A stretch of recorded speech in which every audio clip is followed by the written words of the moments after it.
multilateralism has the great advantage that smaller and less powerful countries tend to benefit from a uniform set of rules, and they cannot be discriminated against.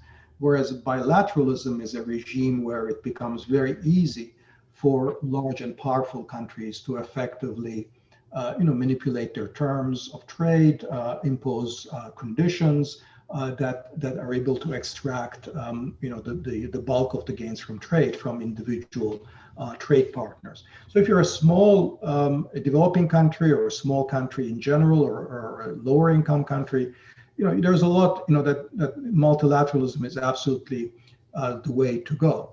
On the other hand, I mean, there's there's a different argument, however, which is that if you're trying to agree, some 200 countries with very, very different preferences and very different backgrounds, it'll be very difficult to agree. So the multilateral agreements may be necessarily rather based on very little agreement, frankly.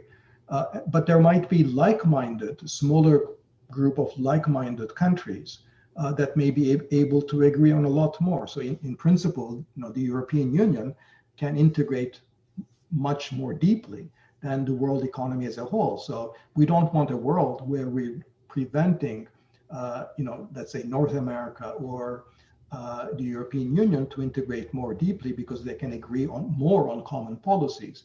So I think in practice, what we will like is what we'll end up having is a kind of a background multilateral regime, but on top of that, a bunch of regional agreements. And the thing to make sure that is that the regional agreements are not explicitly directed at keeping smaller countries or other countries out. And as long as they are trade creating, then it should be fine.